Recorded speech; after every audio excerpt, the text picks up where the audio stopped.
Hello again, I'm Greg. This is the final part of section 3 of our journey through basic hermeneutics. We're talking once again about music, and we're going to loop back into that kind of epigram that conductors and composers and musicians use.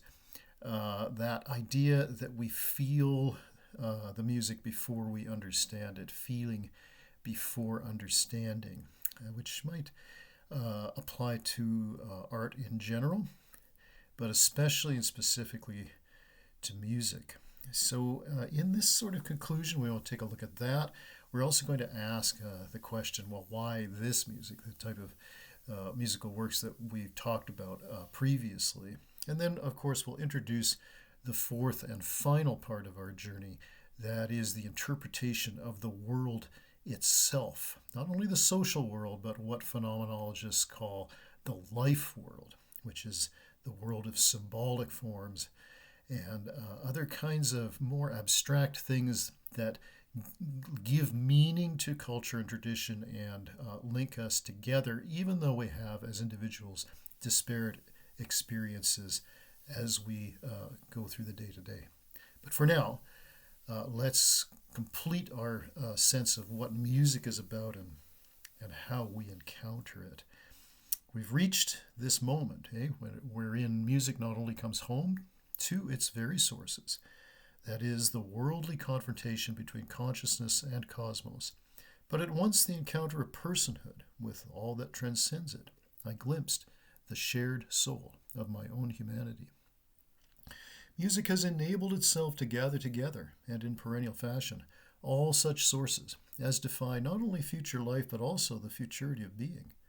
Before we pose a concluding question that runs along the lines of why this music, let us examine both the meaning and meaningfulness, according to our stated hermeneutic endeavor, of the future of futurity as disclosed by music. We do not know how the feelings were taken by our ancient ancestors. We tend to grant but narrow access of primordial humanity to its emotional palette, anger and lust, perhaps shock or acceptance. Yet clearly the tropes we have become so used to and expectant of in our own time have each an antique pedigree, at the least: betrayal, fatalism, suspicion, scheming, treachery, adoration, loyalty, and the like. Yet certain emotions have their fashions as well. Melancholia in the Tudor period, for instance, abstract love in the High Middle Ages, eros in the Philippic Alexandrian epic, or personal love in that romantic. In our own time, which has been gifted by some authors as that of anxiety or anxiousness, and this without too much reflection on precisely who is anxious and is thus projecting such upon others, and thence aggrandizing it toward the zeitgeist. Okay, we've talked about that in other videos. We do not escape the fashionable emotions, and thereby risk shrugging off the wider human spectrum.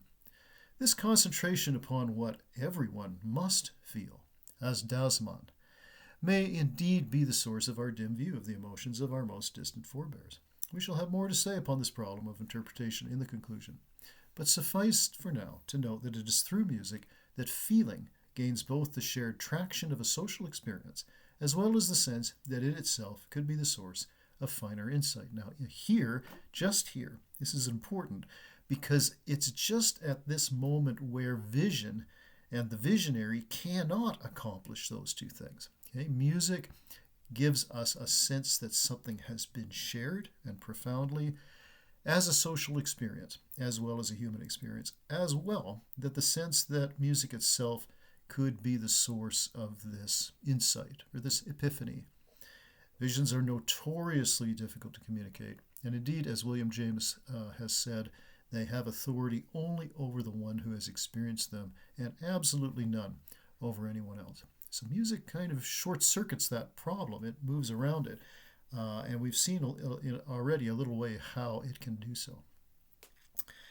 But what comes out of that, given that it seems to have that power? Well, the meaning of music is, thus, feeling.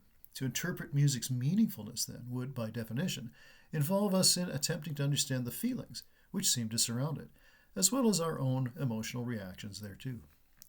Rhythm reminds us of the constancy of motion in life.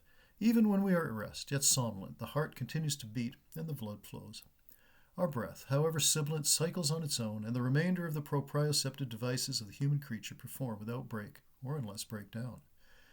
Rhythm in music is the expression of life's ipsissimus movement, the movement of its very ownness. Given that music exists to express first the entirety of human emotion insofar as we can know it in any given time period. We have to note, of course, that how such things are taken will differ both cross-temporally and cross-culturally. To rhythm is added the basics of tonality, harmony, melody, counterpoint, theme, and variation, recapitulation, and so on. Melody seeks that which we might ourselves sing if we felt this or that way. It is the paragon of the Gestalt, as we have already mentioned, as we do not listen for its individual notes heard, but rather as a whole greater than its sum. Music as this whole, as we have seen, also functions in just this manner. Gestalt piled on Gestalt, in a kind of mutual imbrication of levels of sound. Counterpoint often provides the architecture for this array. Its own motion and repetition, echo and variation remind us that even if we claim to feel this emotion, yet the same emotion undergoes a number of changes as we are feeling it over time.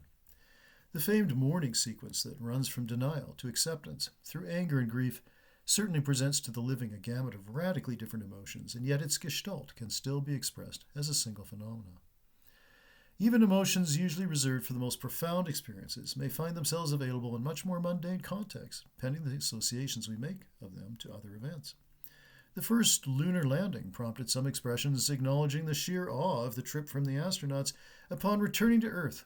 But because I survived a pancreatic attack by a narrow margin, I find that I can mimic such an expression each time I take a healthy bowel movement. Walking upon the Earth is as mundane as using the facilities available on that same Earth, but the novel association uplifts both into another kind of experience entirely.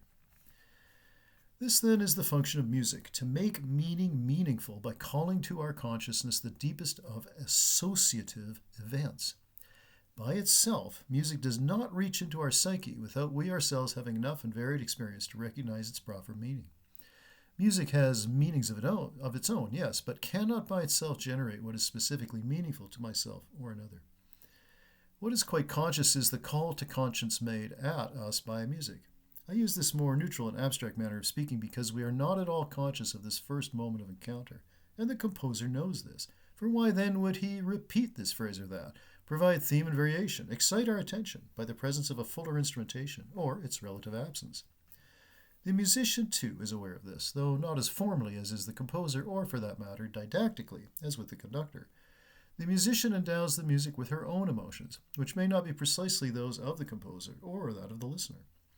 We must attend to an audiobook, or some other intermediate performance, to get the same effect from text, as we commonly do for music. Art more widely has this associative ability, which it uses to leverage our own feelings so that our consciousness cannot either misunderstand them or yet deny them outright. Musical association is not analogy. It does not present a scene which is like another in which I may have experience. Music is thus not a simile. Yet, too, is it not a homologue, for it is art, not life.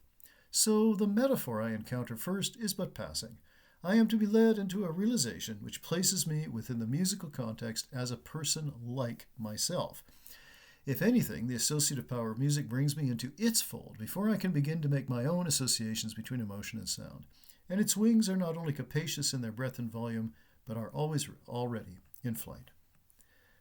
The emotional gestalt that music performs compels me to confront the reality that my emotional states contain diverse aspects. I am not merely angry or compassionate or in a foul mood or come across as being good-natured. Words which refer to emotions do so with a distinct lack of subtlety and sophistication. And though obsequious or sanguine are more precise than simply servile or optimistic, these latter are not true synonyms as they are missing a key part of the former's meaning. It is only in music that we encounter a full range of human emotions in their authentic yet disparate state. The more complex and sophisticated the music, the more emotions it can evoke. But even extremely simple music generally has more to it than does an equally simple verse or piece of prose. Consider the country and western song Beer Run by George Jones. Aside from the picaresque association with its writer, given Jones's well-known alcoholism, the song offers images of relief, self-satire, annoyance, bemusement, and hilarity. Quite a spectrum for what is essentially meant as a tavern tune. Just as we saw we could not summarily dismiss folk music as being a serious presence in at least the history of music's more formal efforts, just so, the least likely moments of formally arranged and written music do not depart from music's essential course.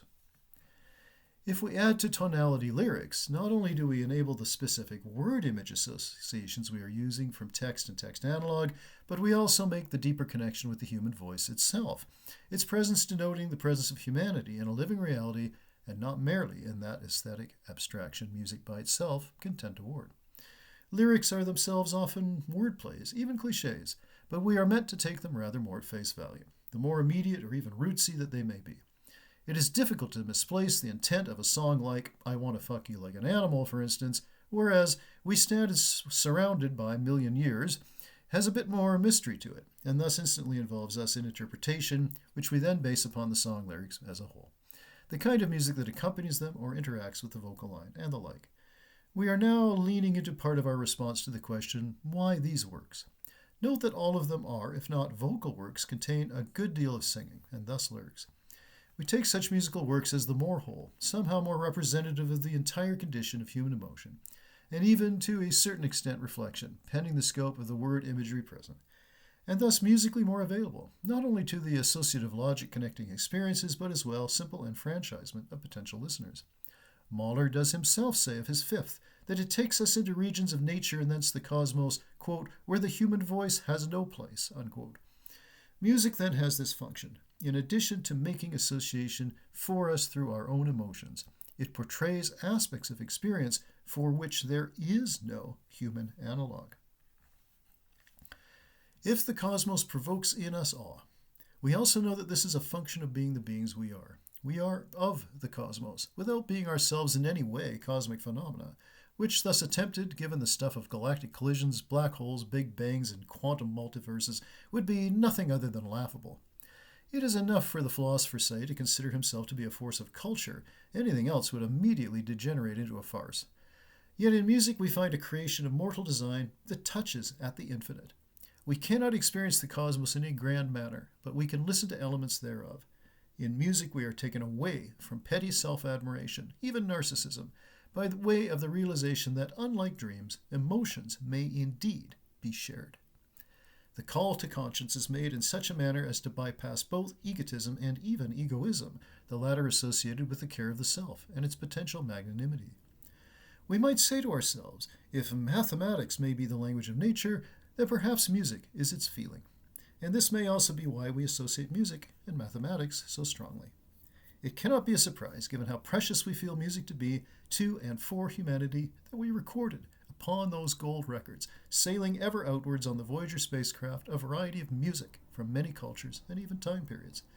These recordings were, at the time, seen as a gift, perhaps to be received long after the extinction of the species which, in good faith and with a sense of ultimate posterity, sent them forth. Thank you.